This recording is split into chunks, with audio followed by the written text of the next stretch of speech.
My name is Priyanka Bhattacharya Bhupal, and I work as a clinical psychologist at Mental Health Foundation, Kolkata. I have thought of talking about communication as a topic with all of you. Why is communication important? It is because usually when we have difficult communication, then we have the opportunity to find some me time to step out of the house, go have a cup of tea, coffee, or meet another friend, refresh our minds and come back.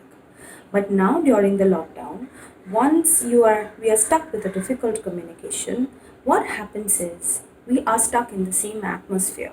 So our best bet is to keep communication as hygienic as possible, because when we communicate, we are not maintaining the rules of communication, we tend to trigger difficult emotions in others. So, I'm going to be speaking about roughly 7 tips for communicating effectively, especially during the lockdown. Uh, And it'll be great if you take it on later. So, the first thing is that to be clear and be to the point. If it is about drinking a glass of milk, make it about drinking a glass of milk and not take it to other topics and other things. The second is assumptions. I'm not going to not to assume what others are thinking. Neither will I assume that others know what I'm thinking.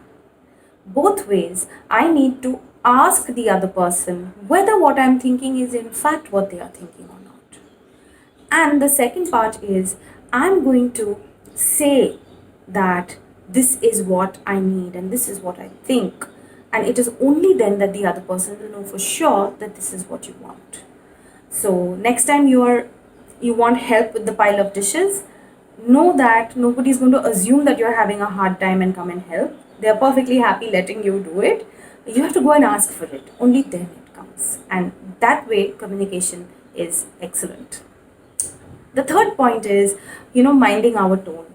Uh, we like we are most receptive when spoken to in a clear way, when we are looking into the eye, when we are focused onto the other person and we are speaking in a comfortable voice. Even if it is about something very difficult, if we are able to assume and adopt a comfortable tone, it works out best always. The next fourth point is that focusing on what the need is, either the need of a situation or a personal need, and not to focus on blames. When there is a difficult situation, we do not want to blame others, because then they get triggered off and they are not ready to understand how the need is not being fulfilled. We want to also focus on what I need and be great advocates for what we need. Avoiding The fifth point is avoiding displacement of emotions. Avoiding displacement of emotions means we wear different hats. We are in different roles, and sometimes a difficult communication in one set of roles that we are having gets transported, and we are unable to say take it out in one situation. We take it along with us, and another benign situation becomes very difficult because all that emotion just bursts out in another. So, to be aware is the first step of you gaining control over separating these two issues, and not allowing emotional environment of one situation travel into another. And we need to protect each of our roles from these emotional ups and downs. And it is okay to take some time out and to communicate that you're not feeling your best and you need some time to settle. And at that time it's better to take care of your emotions, and all of us have our own little ways of soothing ourselves, to to smell some beautiful flowers, or to listen to some music, or to do deep breathing, or it could be anything, it could be skipping, anything, but to calm yourself down before we are communicating. And a good tip, the sixth point is focus on the body. Whenever it's got to do with readiness to communicate. Readiness to communicate means that I will spot if I'm emotionally ready to communicate or not. If I'm not emotionally ready to communicate, which means if I'm very strung up, high strung, and very upset, it's a good time I'm going to make difficult communications. I'm going to make communication errors. I will judge others. I will blame others. My voice will be very loud, and people will focus on those things and not on my need. And the communication will remain ineffective. So it's very important that we scan our body from head gradually to your toes and see where those tightness and discomforts are. If there are discomforts, you can spot.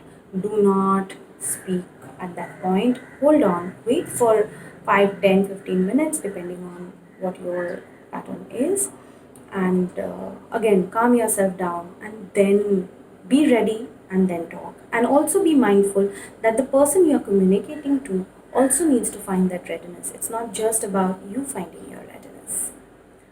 The seventh and the last point is, of course, agreeing to disagree, which means in communication, while we are communicating, there is no assumption that your point will be accepted. There may be other points of views, and it's perfectly okay for that to happen.